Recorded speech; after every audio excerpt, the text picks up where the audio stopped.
Our next abstract for presentation is S072. Training improves laparoscopic tasks performance and decreases operator workload as measured using the NASA-TLX score, to be presented by Dr. Hugh.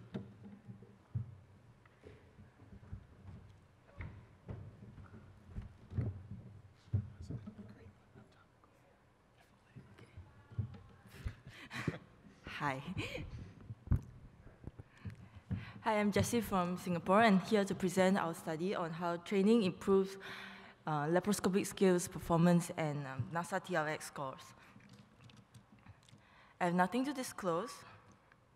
So with the implementation of residency training program in Singapore, we find that there's a restriction of working hours. So it's becoming more important to improve resident training and proficiency assessment by keeping workload within the safety limit. The usual assessment of proficiency will be including speed and error. However, we realize that evaluation of cognitive outcomes is also as important as a part of training. So reducing primary task workload will allow the surgeon to have more resources to deal with secondary and possibly even more important tasks such as decision making. So various methods have been used to assess the mental workload, and NASA-TLX score has been one of the most reliable and widely used tools. So it provides a subjective, multidimensional assessment of workload, looking at the relative contributions of the 6 different subgroups, including mental, physical, and temporal task demands, and effort, frustration, and perceived performance. So the aim of our study is to investigate the effects of training on performance of simulated laparoscopic tasks as well as effects on NASA-TLX.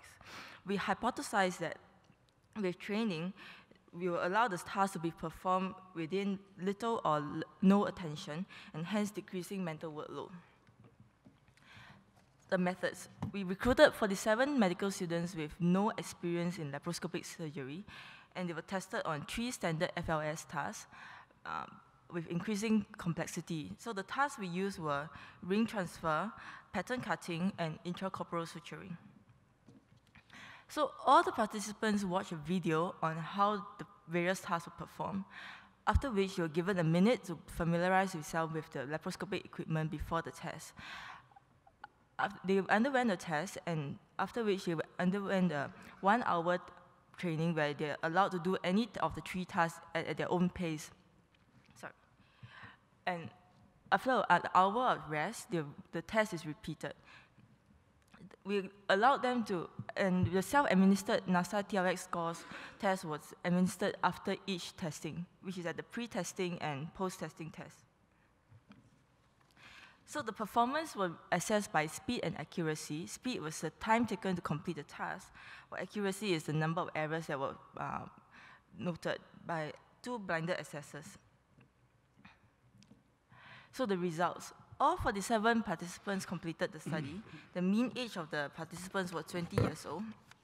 And we find that NASA-TLX scores decreased significantly after training for all 3 tasks. And the mean reduction of NASA score was as follows. The total test scores also decreased significantly after training, which means that the participants took a shorter time and have less errors completing each task. The total NASA-TLX score increased significantly with increased complexity of tasks with both pre- and post-training scores. The similar pattern is reflected in total test scores. So when we look at the subscale rating of the NASA-TLX for each scale task, all of them show a significant decrease, but there's no, there's none which is more show a higher decrease compared to the other ones.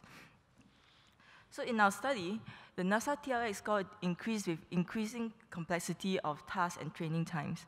This association is reflected in both pre- and post-training tests, signifying that NASA-TLX score is an accurate reflection of the complexity of simulated laparoscopic tasks in the FLS curriculum. However, regardless of the complexity of the task, both scores improve significantly after training. So in conclusion, NASA-TLX reflects an accurate reflection of mental workload and task difficulty of the simulated tasks in FLS curriculum. And simulated training can both improve task performance and workload score. Thank you.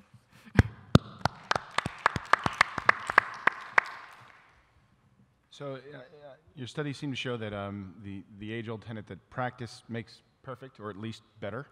And so did you retest your trainees after a period of absence from laparoscopic surgery, or did you find a point where they practiced enough that their scores sort of normalized and failed to improve any further? So the reason why we had a 1 hour period of rest is kind of like let them be out of the training room and do their own stuff, so that they are not, it's not like after a lot of training they do it. So it's kind of like a washout period for us to see whether the skills that were trained were retained after a period of not doing any laparoscopic training at all. And the reason why novices were selected is because so that they all have the similar baseline skills.